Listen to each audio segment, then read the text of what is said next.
Ya, selamat pagi. Ketemu lagi dengan saya. Hari ini kita kembali melanjutkan pokok bahasan kita mengenai analisis program pangan dan gizi. Ini ada beberapa hal yang kemarin sudah sempat disampaikan.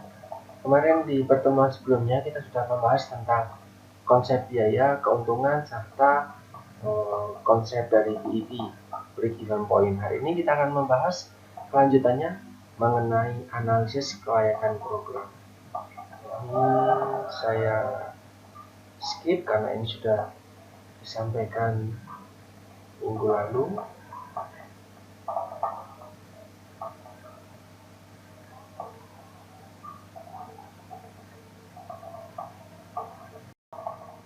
Kita masuk ke analisis kelayakan program bagian keempat, ke project feasibility analysis. Nah, di sini ketika kita berbicara tentang program, project, atau rencana untuk melakukan sesuatu, tidak tidak dapat dipungkiri kita akan bertanya berapa sih modal yang harus kita miliki, persiapkan, apa saja pengeluaran rutin setiap saat. Terus setelah itu bagaimana keuntungannya, berapa keuntungannya, apakah keuntungan sebanding dengan pengeluaran yang kita persiapkan secara rutin, apakah program tersebut dengan keuntungan dan pengeluarannya itu layak untuk dilanjutkan. Jadi tentu kita akan berbicara seperti ini. Untuk pertanyaan pertama dan kedua, modal dan pengeluaran. Modal itu untuk kemarin kita sudah bicara tentang fixed cost, mulai membuat gedungnya, mempersiapkan peralatan, terus mempersiapkan lokasi tanah, mempersiapkan segala macam hal bahan baku dan yang lain untuk pertama kalinya. Nah, kalau pengeluaran rutin kan maintenance, biaya maintenance, berapa gaji, berapa bahan baku yang perlu dibeli rutin, itu kan sesuatu hal yang terus menerus kita keluarkan. Nah, itu kita masukkan ke konsep namanya cost. Berikutnya ketika berbicara tentang berapa keuntungan yang kita dapatkan dari usaha kita, program kita, project kita, itu kita sebut sebagai benefit. Benefit kemarin di pertemuan sebelumnya tidak hanya berbicara tentang uang, ada yang bisa diukur, ada yang tidak bisa diukur. Itu nanti silahkan teman-teman pelajari kembali tentang cost dan benefit di pertemuan sebelumnya, karena ini di pertemuan ini akan sangat ditaati dua hal ini untuk melihat apakah benefit sebanding dengan cost, apakah program tersebut dapat layak untuk dilanjutkan. Ini nanti dikaitkan dengan prinsip dari cost dan benefit. Nah, faktor-faktor utama yang perlu kita cermati di dalam melakukan analisis kelayakan suatu program itu ada 4 hal. Yang pertama tentang economic life. Economic life dari suatu program itu maksudnya adalah ketika kita menjalankan program ini, proyek ini, pekerjaan ini, karya ini, itu berapa sih usia dari program tersebut? Apakah program tersebut nanti akan dilakukan secara berkelanjutan setiap tahun, setiap periode, misalnya seperti itu, atau justru hanya dilakukan untuk satu kali? Nanti kalau misalnya di ranah kesehatan misalnya, program-program yang dilakukan secara berkelanjutan, misalnya pemberian vitamin A, itu kan di bulan Februari dikasih, di bulan Agustus dikasih untuk balita usia di bawah 5 tahun, untuk bayi anak di bawah usia 5 tahun.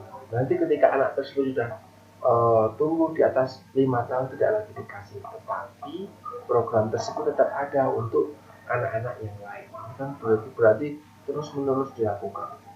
Nah, kalau misalnya sekali guna itu misal terkait dengan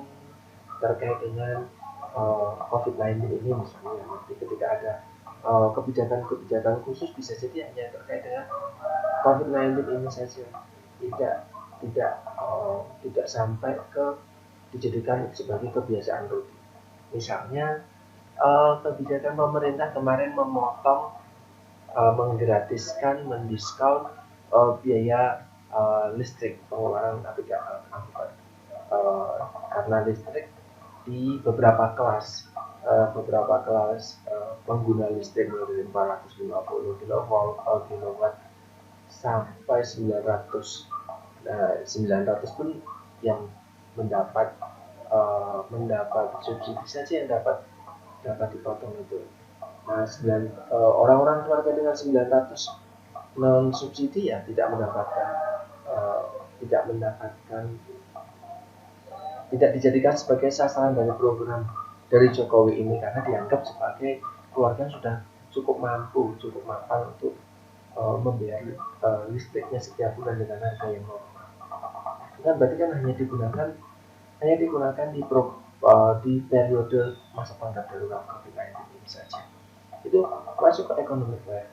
Ini nanti berdampak pada berarti kita setiap saat, setiap waktu, taruhlah setiap tahun itu harus mengeluarkan biaya sekian, biaya rutinnya sekian. Itu kan nanti perlu dipikirkan. Jika programnya berlangsung lama, maka kita multi years, maka kita perlu memikirkan pengeluaran rutin setiap tahun. Nanti ada tahun depan itu ada inflasi atau tahun depan itu suku bunga naik misalnya kayak gitu. Itu kalau setiap tahun, jadi harus dilancarkan sejak lama. Tetapi jika satu kali manfaatnya hanya mengambil satu kali saja, maka yang hanya dipikirkan adalah bunga di tahun itu saja, misalnya seperti itu. Nanti dari contoh yang ada teman-teman pasti akan lebih memahami tentang hal ini. Berikutnya adalah present value. Present value maksudnya di sini adalah nilai hari ini, nilai uang saat ini. Nanti ada kaitannya dengan elemen discounting. Setelah mengetahui aliran cost dan benefit yang telah di discounting, berarti kan di discounting itu maksudnya ada bunganya setiap tahun ada bunganya. Jadi cost itu ada bunganya sendiri, keuntungan yang kita dapatkan itu juga ada bunganya sendiri, ada dampak dari bunga itu. Dan itu ketika sudah diutak-atik berdasarkan bunga setiap tahunnya, maka nanti ada nilai dari cost dan benefit itu sendiri.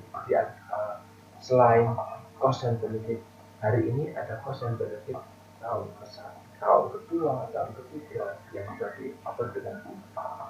Nah, itu nanti dengan contoh teman-teman, saya yakin sekali akan lebih paham. Jadi kita cermati dulu. Terus ada komponen.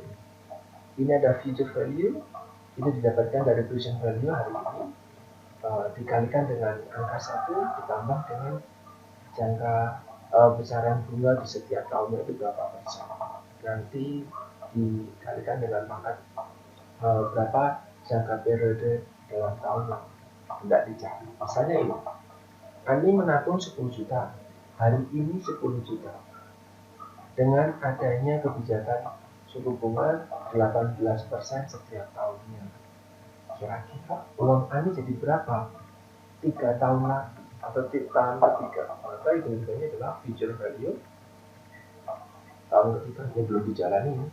Tahun ketiga adalah 10 juta dikalikan angka 1 tambah 18% dipangkatkan 3 tahun ketiga, maka dapat dihitung, dapat direncanakan, dapat diperkirakan bahwa uang Ani jika hari ini dia menabung 10 juta, uang Ani akan menjadi 16.400.000 di tahun ketiga karena ada bunga 18%. Ini hal yang sangat mudah untuk teman-teman cermati dan pahami dengan cara yang sederhana, dengan contoh yang sederhana. Setelah compounding adalah discounting. Ini kebalikan dari compounding. Kita pahami dari contohnya. Di tahun kedua, Ani menabung 100 juta, bunganya 10%. Nah, sekarang ini berapa sih uang Ani? Kan berarti dibalik. Nah, 100 juta dikalikan angka 1 dibagi angka 1 ditambah dengan besaran bunganya dipangkatkan dengan jangka periode yang diperpanjang 100 juta di tahun kedua, maka tahun ini hanya sekitar 82 juta saja karena bunganya 10% setiap tahun. Discounting dan compounding itu saling berkebalikan. Nah,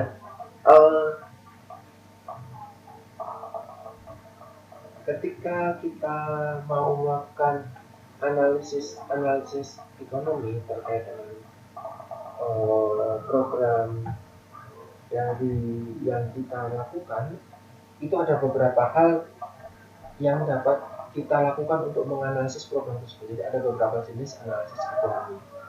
Yang pertama adalah ranking by inspection. Apa itu? Ranking by inspection adalah jika kita misalnya di satu yang sama itu punya dua program, dua proyek, dua kegiatan. Proyek pertama dan proyek kedua itu punya investasi yang sama nilainya. Dalam periode yang sama itu juga punya net benefit yang sama. Jika tahun berikutnya proyek pertama masih menghasilkan net benefit, maka kita bisa pilih salah satu saja. Proyek pertama, misalnya gitu. Syaratnya adalah di periode yang sama itu menghasilkan net benefit yang sama dengan investasi awal yang sama. Atau contoh kedua, ketika kita ada program ketiga dan program keempat dilakukan bersama-sama dengan biaya investasi bersama, investasi yang sama dan net benefit yang sama, maka ketika proyek yang menghasilkan net benefit lebih besar, ketika net benefitnya lebih besar di waktu yang lebih awal, maka atau cara pemahaman yang gampangnya adalah ketika bisa balik untung lebih cepat, maka diambil program atau proyek yang itu. Jadi di waktu yang lebih awal, lebih cepat mana menghasilkan net benefit, atau ketika di waktu yang sama net benefitnya bisa lebih berbeda. Ini adalah dua konsep ranking by inspection. Kita pasti sudah terbiasa melakukan hal ini, tapi itu tadi kita mungkin belum mengkaitkan dengan analisis ekonomi bahwa ternyata itu ada ilmunya. Jadi ada dua hal ini. Yang berikutnya adalah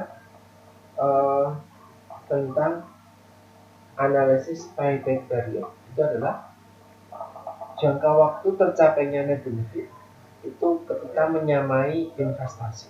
Kita akan memilih program yang lebih cepat untuk mencapai payback period, atau kita kadang mengenalnya dengan balik modal. Mana program atau proyek yang lebih cepat balik modal. Semakin cepat balik modal artinya ada keuntungan waktu di situ. Nah, itu yang dapat kita pilih. Itu kalau kita berfokus pada payback period. Terus yang ketiga ada analisis NPV atau net present value. Hasil pengurangan dari present value dari total cost benefit dengan present value dari total cost. Nanti jika nilainya negatif, maka proyek itu ditolak karena rugi. Lebih banyak yang dikeluarkan rutin, gajinya lebih tinggi. Nah, seperti saat ini, banyak yang akan menanggung PHK karena cost-nya jadi tinggi. Benefitnya sedikit karena harus work from home, diistirahatkan, dipotong jam kerja, tetapi cost-nya tetap ada.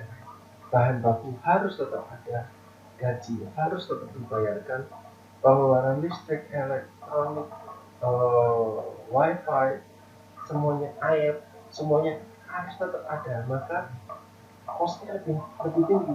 NPV yang negatif ini, maka proyek-proyek bisa jadi ditolak atau diberhentikan. Tapi ketika NPV nilainya positif, maka proyek akan tetap dilaksanakan. Lagi-lagi nanti kita akan lihat contoh agar teman-teman bisa lebih paham apa itu konsep dari net present value. Yang keempat adalah rasio cost benefit. Ini adalah membandingkan total present value dari benefit selama umur ekonomi suatu program dengan total present value dari cost selama umur ekonomi programnya. Nah, ini konsepnya sama, tapi nanti itu diperbandingkan. Kalau di net present value itu dikurangi keuntungan, total keuntungan dikurangi total cost. Kalau rasio cost benefit, total keuntungan dibandingkan dengan total cost. Jadi berbedanya ini dibandingkan. Kalau tadi dikurangi. Ini dibandingkan ketika rasionya menghasilkan angka positif, boleh juga diterima. Tapi ketika menghasilkan angka negatif atau di bawah 1, maka boleh ditolak. Ketika sama dengan 1 ketemunya, maka disebut dengan BEP, break even point, atau impasse, atau atau nggak untung sama sekali, tapi juga nggak rugi. Nah, ketika kita melakukan banyak sekali program dan kegiatan dengan rasio yang hampir semuanya positif, maka kita ambil rasio yang terbesar dari proyek tersebut. Nah, kita masuk ke contoh. Di sini ada tabel yang menjadi bagian neraca dari pemasukan dan pengeluaran selama 5 tahun pertama suatu program itu berlangsung dengan asumsi bunga 10% setiap tahunnya. Di sini ada informasi bahwa total pemasukan adalah 500 ribu, di mana setiap tahun itu ada 100 ribu pemasukan rutin. Total pengeluaran ini juga 500 ribu, dengan masing-masing pengeluaran di setiap tahun itu berbeda-beda. Tahun pertama hingga tahun ketiga itu total pengeluarannya 500 ribu, tahun keempat naik 150 ribu, dan tahun kelima naik lagi menjadi 200 ribu. Nah, jika teman-teman mendapatkan neraca seperti ini, langsung melihat totalnya 500 ribu untuk benefit, total costnya juga 500 ribu. Barangkali teman-teman akan berpikir berarti ini masuk ke BEP, break even point, atau titik impasse, tidak untung, tidak rugi. Nah, tetapi karena program ini berlangsung dalam 5 tahun, maka kita harus menganalisis lebih lanjut, apakah betul program ini BEP, atau apakah betul program ini sangat menguntungkan karena ada bunganya dalam bunga 10% dalam setiap tahun. Nah, maka kita akan menganalisis present value dari setiap tahun. Untuk present value untuk benefit tahun pertama itu adalah rumusnya tadi sudah diajarkan di slide-slide sebelumnya. 100.000 dikalikan 1 dibagi 1 ditambah 10.000 dipangkatkan dengan 1 karena tahun pertama. Nanti kalau tahun kedua, tahun ketiga, tahun keempat, tahun kelima ini tinggal dipangkatkannya, disesuaikan. Maka ketemulah 90.000 sekian untuk benefit tahun pertama, present value-nya. Untuk benefit untuk cost tahun pertama, dengan pengeluaran 50.000, maka present value-nya tahun pertama untuk cost adalah 45.000 sekian. Rumusnya tetap sama. Nanti ketika menghitung benefit atau cost di tahun kedua, tahun ketiga, tahun keempat, yang berpengaruh hanyalah pangkatnya ini, nanti 2345, dan besaran angkanya. Terkait dengan kalau pemasukan tentu sama kan, jadi 100.000 semuanya. Tapi untuk pengeluaran ada 50.000, ada yang 150.000, dan ada yang 200.000. Nanti tinggal didapatkanlah angka-angka ini. Nah, ini angka-angka ini nanti dijumlah. Inilah yang disebut dengan total gross benefit. Inilah yang disebut dengan total cost dalam 5 tahun. Nah, yang disebut dengan net present value ketika kita menghitung NPV adalah NPV rumusnya hasil pengurangan present value dari total gross benefit dengan present value dari total cost. Nah, maka present value total benefit dikurangi dengan present value dari total cost. jelas ketemunya angka yang positif. Saya tidak perlu menghitungkan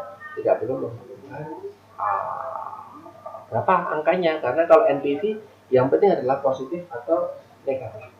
Ketika nilainya positif, maka program tersebut layak sekali untuk dapat dilaksanakan. Itu kalau berdasarkan NPV. Kalau kita mau menghitung rasio cost benefit, maka rasio benefit cost ratio itu adalah membandingkan total present value dari benefit selama umur program dengan total present value dari cost selama umur program yang sama. Maka bandingkan saja, ini totalnya berapa, 379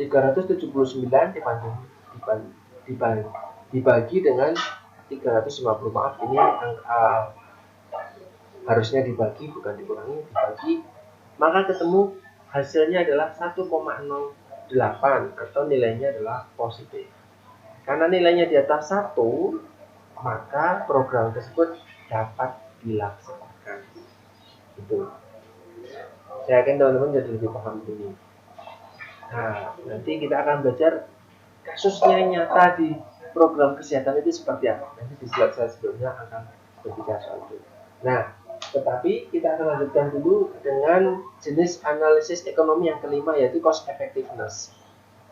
Cost effectiveness itu bagaimana tujuan dapat dicapai dengan memilih alternatif yang ada dengan unit cost terkecil. Jadi kita mencari pengeluaran rutin yang paling kecil, tidak memikirkan benefitnya, tetapi memikirkan mana yang mengeluarkan cost yang lebih kecil. Berbeda dengan cost benefit ratio yang menekankan pada alternatif benefit maksimum. Artinya ketika kita menggunakan prinsip cost benefit ratio dalam menganalisis ekonomi suatu proyek, kita mencari proyek yang lebih menguntungkan. Kita mencari proyek yang memberikan keuntungan tinggi. Kalau pakai cara cost benefit ratio. Tetapi ketika kita mau menganalisis secara ekonomi dengan cost effectiveness, kita lebih menekankan pada pencapaian tujuan dengan biaya yang paling murah, yang honornya sedikit, gajinya sedikit, pengeluarannya sedikit, yang lebih hemat. Intinya itu. Kenapa kita melakukan cost effectiveness? Kenapa kita tidak memikirkan benefitnya? Kenapa justru memikirkan pengeluarannya? Kita mungkin menjadi berpikir seperti itu.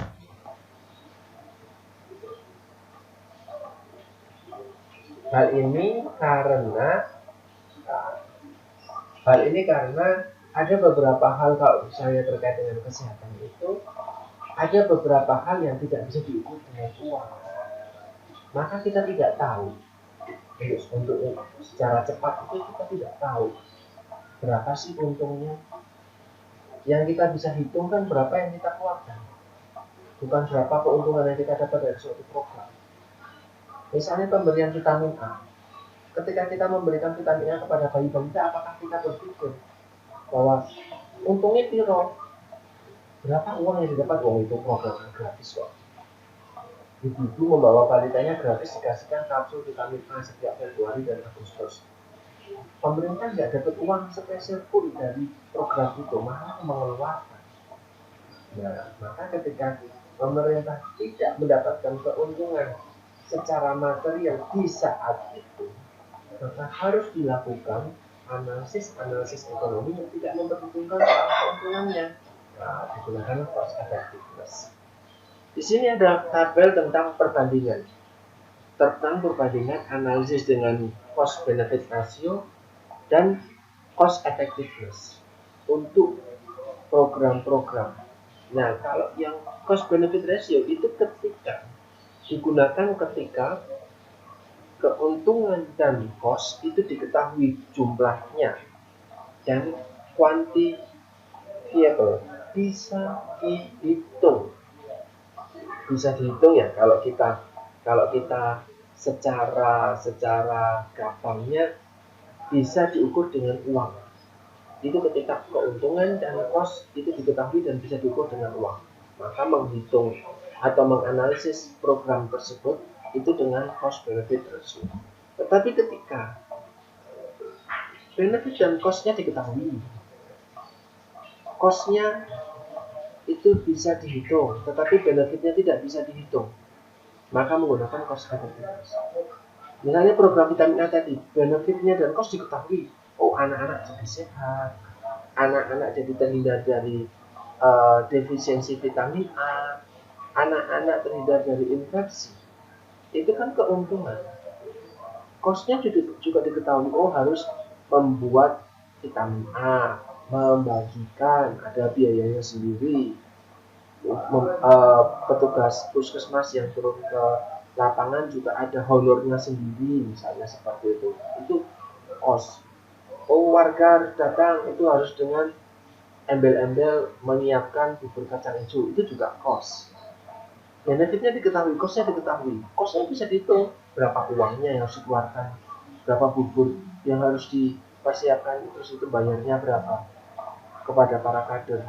Tetapi benefitnya tadi, kesehatan, maka anak-anak tumbuh sehat, terbebas dari infeksi, itu kan unquantifiable, tidak bisa dihitung secara uang di saat itu, maka menggunakan cost effectiveness.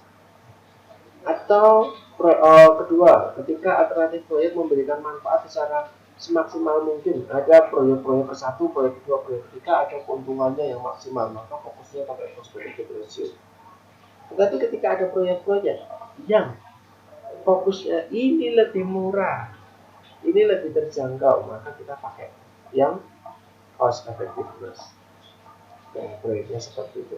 Misalnya kalau kita sekarang terkait dengan COVID-19, pemerintah itu melakukan kebijakan kemarin per 5 April 2020, semua orang yang keluar rumah, beraktivitas di luar rumah, bekerja di luar rumah, maka harus atau dihimbau menggunakan masker.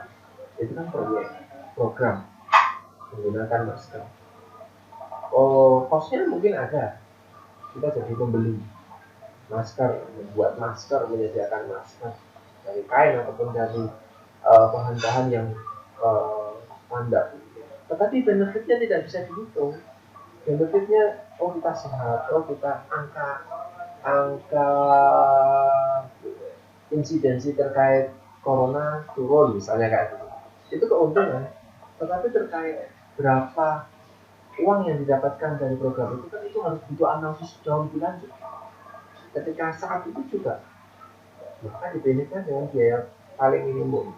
Nah, ternyata daripada program lockdown suatu negara benar-benar ditutup suatu negara, maka program paling murah social distancing, program paling murah biaya paling minimum anjuran untuk menggunakan masker.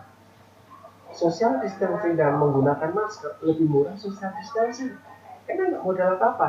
Kalau masker kan harus ada modalnya lagi. Nah, ini alternatif proyek biaya paling minimum untuk menggunakan cost effectiveness. Untuk misalnya cost benefit ratio tentu mencari yang keuntungan lebih besar. Kalau yang effectiveness mencari yang paling murah atau paling hemat. Nanti kalau ada banyak program yang sama-sama menguntungkan, kalau dengan cost benefit ratio adalah cari yang nilainya itu di atas 1 yang dari ranking tertinggi, ambil yang paling atas. Nah, kalau cost effectiveness, ketika ada beberapa program, maka cari yang paling atas itu adalah unit cost yang paling rendah, yang paling hemat. Kalau yang cost benefit ratio, yang paling atas adalah yang paling menguntungkan. Itu. Nah, saya mau sampaikan di bidang gizi.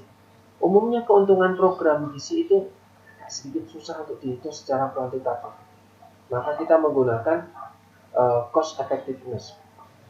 ketika kita mau menghitung secara kuantitatif, maka dibutuhkan pendekatan lebih lanjut atau analisis lebih lanjut. Misalnya, ada program pemberian suplementasi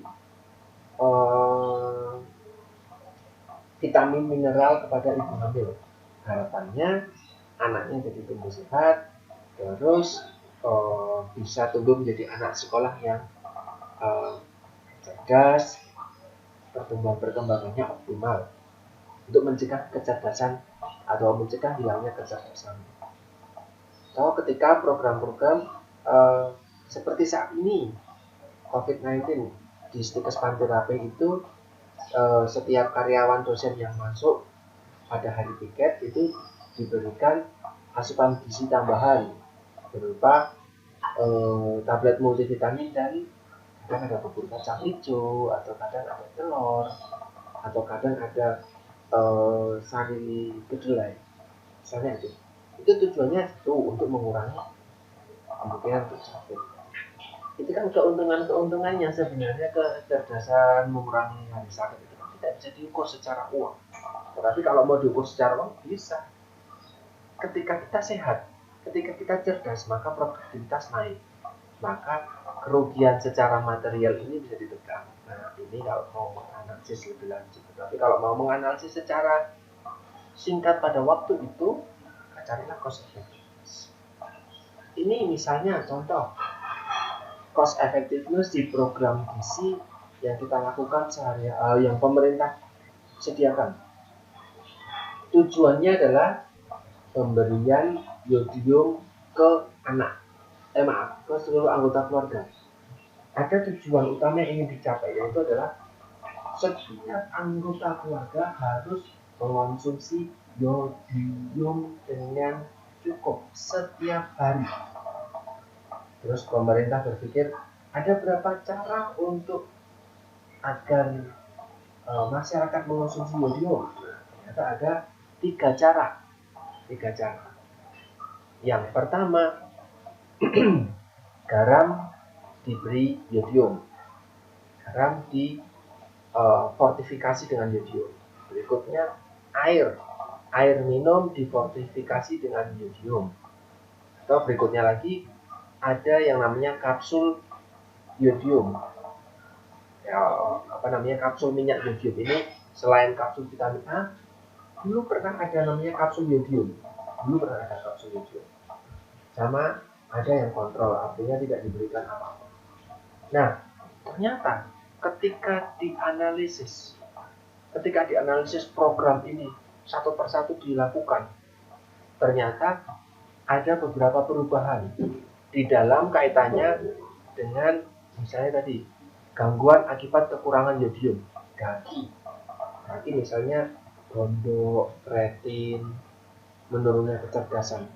Taruhlah itu hari pertama saat itu semuanya ketika nggak ada program, ternyata jelas orang-orang jadi mudah terpapar, mudah terkena gagi, gangguan akibat kekurangan yodium, atau perubahan akibat tidak dilakukan apa-apa, sedikit sekali perubahannya. Tetapi ketika ada intervensi, ketika ada program dari pemerintah, garam beryodium diterapkan misal 1 tahun, maka ada perubahan di masyarakat tersebut sebesar 52,3% perubahannya. Yang tadinya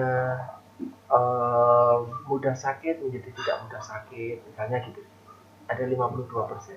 Ketika dilakukan dengan pemberian yodium melalui air minum, perubahannya adalah 41%. Ketika menggunakan kapsul yodium, perubahannya lebih besar lagi karena langsung jelas. Kamu tak kasih kapsul, sehingga semua orang akan terkena kapsul. Tapi ketika penggunaan garam kan tidak semua orang pakai garam.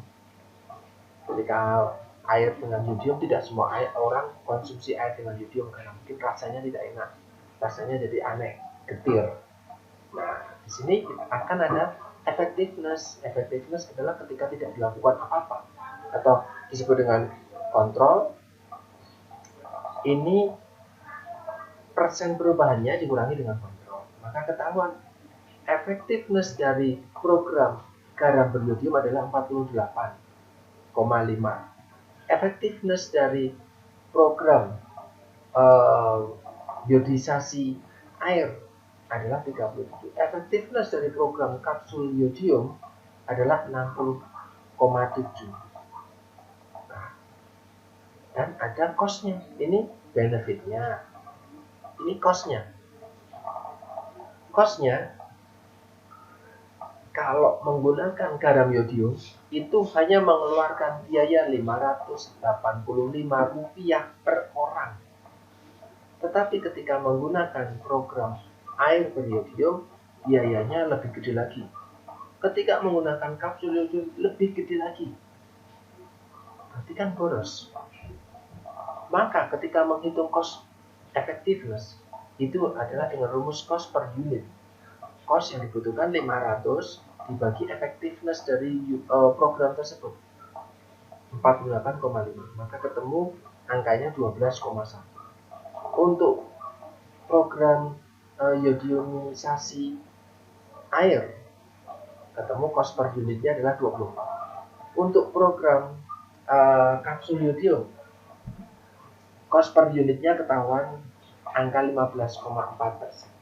Maka pemerintah untuk saat ini akhirnya untuk menangani permasalahan akibat gangguan akibat kekurangan iodium itu menggunakan program iodisasi atau iodisasi garam karena memiliki cost per unit paling minimum daripada metode lainnya.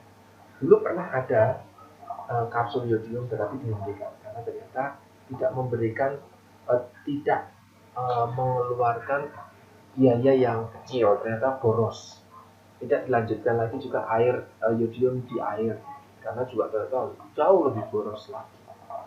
Dipilih garam beriodium. Maka dari itu pemerintah tidak henti-hentinya melakukan kampanye konsumsi garam beriodium. Walaupun begitu, ada beberapa masyarakat yang masih menggunakan garam kerasa. Garam kerasa itu garam yang tidak beriodium, garam yang baru dipanen dari laut langsung, dari petani garam langsung. Asinnya sama, tetapi tidak memiliki iodium. Berbeda dengan garam-garam yang telah dikemas secara pabrikan atau garam-garam dari petani garam tadi difortifikasi dengan iodium. Gitu. Atau ini misalnya ada berbagai macam intervensi gizi yang dilakukan oleh pemerintah untuk menangani masalah-masalah gizi di masyarakat kita. Banyak sekali intervensi gizinya, program-program gizinya. Kita cek satu persatu. Misalnya ada edukasi untuk pemberian ASI eksklusif. Ibu hamil yang kunjungan ke posyandu dapat edukasi ASI eksklusif. Ibu hamil yang kunjungan ke puskesmas untuk melakukan ANC terpadu, antenatal care, atau perawatan pelayanan sebelum kelahiran secara terpadu, semua tenaga kesehatan memberikan pelayanannya.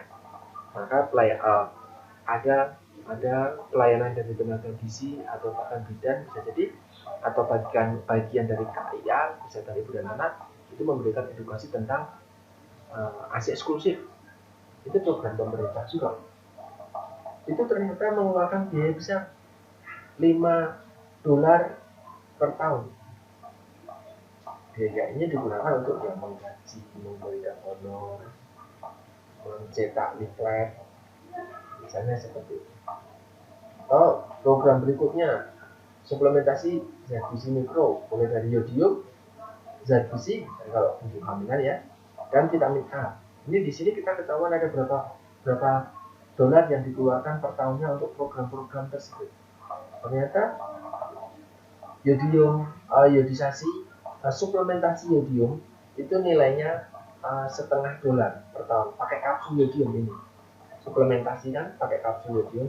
Ini kapsul iodium, ini tablet zat gizi, tablet tambah darah, tablet zat gizi.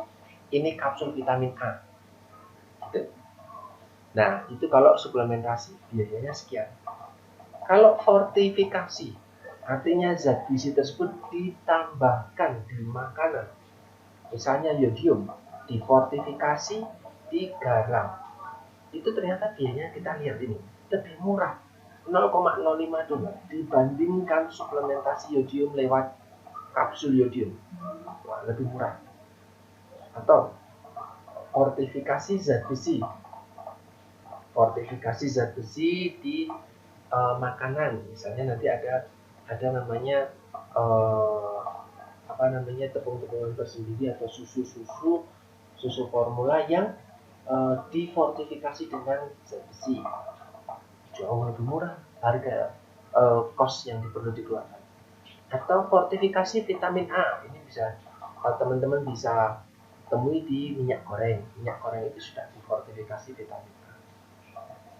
Orang-orang yang mengonsumsi minyak goreng secara rutin itu otomatis dia konsumsi vitamin A. Walaupun digoreng, karena vitamin A kan larut lemak dan dia kan tahan sama panas, itu nggak masalah. Dicampurkanlah dia ke minyak. Ternyata biaya intervensinya lebih murah dibandingkan kapsul vitamin A. Atau program berikutnya, program pemberian makanan, ini ada yang disebut dengan PMT pada anak sekolah, PMTAS, pemberian makanan tambahan pada anak sekolah, PMTAS. Itu waduh, biayanya besar sekali, 70 sampai 100 dolar per tahun bisa. Karena itu tadi mengadakan makanannya, bungkusnya, masaknya, distribusinya, banyak sekali yang harus dikeluarkan. Nah, pemberian makanan ini dulu ada.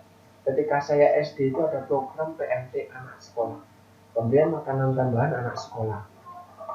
Itu dulu ketika hari-hari tertentu itu mendapat bubur kacang hijau, misalnya seperti itu. Tapi tidak dilanjutkan karena boros. Itu dulu saya pernah mengalami. Atau program PMT bayi balita. Nah, ibu membawa anak bayi balitanya ke posyandu, nanti akan diberikan PMT pemberian makanan tambahan untuk bayi dan balita, mulai dari bubur kacang hijau, mungkin ada roti, ada telur. Itu juga sangat costly, mahal, ada hal yang dikeluarkan.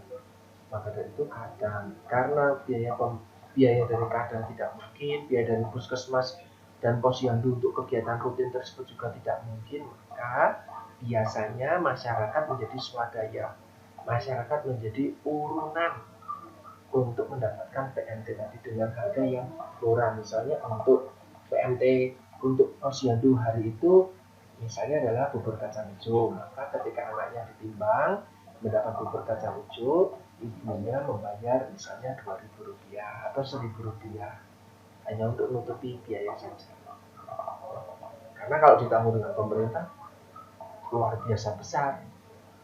Tapi itu program itu harus dilakukan terus-menerus, karena ada kebijakan bahwa warga yang membawa anaknya untuk menimbang dan memonitor pertumbuhan dan perkembangannya itu akan mendapatkan PMT, tapi nanti harus dibayar dengan harga yang relatif terjangkau. Atau misalnya program intervensi terakhir, di sini ada program berbasis masyarakat. Mulai dari pekarangan rumah, dulu ada namanya toga, tanaman obat keluarga. Waduh, setiap keluarga itu disarankan, dianjurkan, diinisiasi, diberi tanaman obat keluarga. Mulai dari jahe, kencur, lengkuas, jeruk, banyak sekali diberikan bibitnya. Nanti silakan masyarakat menanamnya sendiri, sehingga ketika sakit, ketika ada keluhan-keluhan kesehatan ringan itu bisa di di diatasi dengan konsumsi tanaman obat keluarga yang diolah menjadi misalnya jamu. Itu dulu ada atau monitoring pertumbuhan misalnya lewat puskesmas, posyandu. Ini juga posyandu ini tetap ada, itu ada uang yang harus dikeluarkan secara rutin. Tetapi dibandingkan dengan program-program yang lain, ini lebih mahal. Tetapi tetap dilakukan karena yaitu tadi ada beberapa hal yang bisa ditekan pengeluarannya. Misalnya kader itu tidak dibayar. Kader itu tenaganya volunteering, sukarela. Maka dari itu yang rela-rela kadang orang-orang yang tidak bekerja. jika lansia itu jadi kader biasanya tuh. Atau di di posyandu itu tadi misalnya ketika program PMT tadi itu ya berbayar akhirnya, tetapi dengan batas yang murah. Atau monitoring pertumbuhan posyandu itu pengeluarannya hanya ketika awal saja atau ketika ada maintenance alatnya rusak, beli alat baru. Tetapi ketika alatnya baik bisa digunakan, maka setiap kali ada posyandu setiap bulan itu ya tidak ada pengeluaran yang perlu dikeluarkan oleh pemerintah atau ya dari posyandu, pengurus dari posyandu itu, kecuali tadi misalnya posyandu mau bikin flat, posyandu mau mengundang seseorang misalnya. Tapi biasanya tetap tidak dibayar, bayarnya dengan konsumsinya misalnya. Ya, itu yang bisa saya sampaikan. Harapannya teman-teman bisa lebih paham ketika ada berbagai macam program kesehatan yang dilakukan di Indonesia atau mau kita lakukan di wilayah kerja kita nanti. Ketika kita bekerja di rumah sakit, ketika kita bekerja di puskesmas, atau kita bekerja di instansi-instansi tertentu, maka kita bisa merencanakan program, melaksanakannya, mengevaluasinya, apakah akan dilanjutkan, apakah akan ditingkatkan, atau justru stop. Itu dengan berbagai macam analisis ekonomi. Semoga ini bisa membantu. Nanti di file terpisah, saya akan memberikan contoh soal untuk hitung-hitungan neraca dan present value. Silahkan nanti teman-teman bisa mencoba untuk menggarapnya, sehingga nanti ketika ujian, ketika saya memberikan contoh soal yang menyerupai dengan itu, teman-teman bisa menyelesaikan dengan mudah. Sekian dari saya, silakan persiapkan soal, pertanyaan, nanti kita bisa diskusikan di grup. Terima kasih, selamat pagi.